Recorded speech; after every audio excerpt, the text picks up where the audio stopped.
बदलाव केवल बंगाल में ही क्यों किया जा रहा है, बाकी चुनावी राज्यों में क्यों नहीं किया जा रहा है?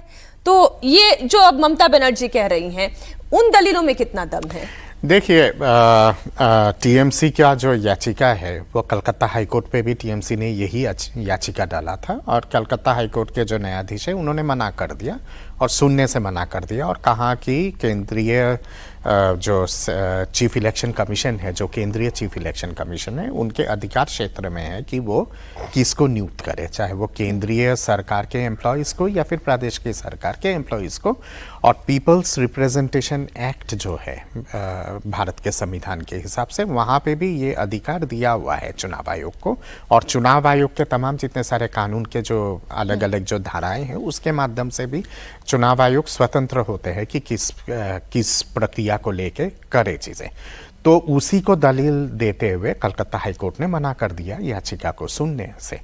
मैं समझता हूँ कि जो कल्याण बनर्जी जी गए थे याचिका लेके कलकत्ता हाईकोर्ट पे, तो वही याचिका लेके टीएमसी आज एक मतलब आपातकालीन सुनवाई के लिए बोले हैं कि सुओ मोटो कॉग्निजेंस लेके। तो माननीय सुप्रीम कोर्ट ने उसको संज्ञान लिया है और चीफ जस्टिस ऑफ इंडिया ने उन्होंने 2 जज की नियुक्ति की है सुनवाई के लिए। पर मुझे लगता है मीनाक्षी जी, जो अधिकार दिया हुआ है पीपल्स रिप्रेजेंटेशन एक्ट के माध्यम से या फिर चुनाव आयोग के तमाम जितने सारे कानून के जो प्रावधान है, शायद सुप्रीम कोर्ट उस प्रावधान को ध्यान में रखते हुए इस पे मुझे नहीं लगता है कि इस चीज़ पे आप हाथ डालेगी।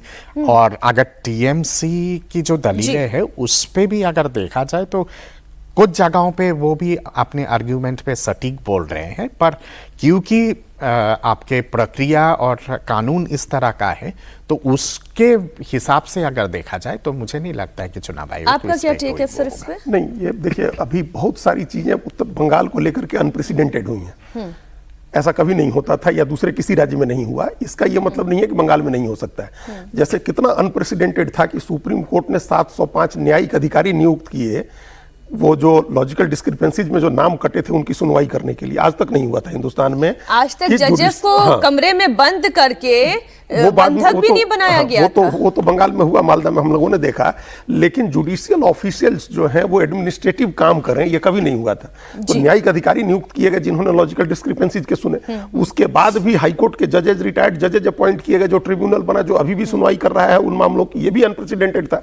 तो कई अनप्रेसिडेंटेड काम हुआ है जो पहले नहीं हुआ। और जिस बात का जिक्र कर रहे हैं, रिप्रेजेंटेशन ऑफ पीपल्स एक्ट 1951 जो है, उस एक्ट में चुनाव आयोग की जिम्मेदारी है स्वतंत्र और निष्पक्ष चुनाव कराने की। तो उसके लिए चुनाव आयोग क्या बंदोबस्त करता है, इसके आप हाथ नहीं बांध सकते हैं चुनाव आयोग को। चुनाव आयोग ने यह तय किया कि 2.5 लाख केंद्रीय बलों की तैनाती होगी, तो कोई नहीं रोक सकता था कि केंद्रीय बलों की तैनाती हो।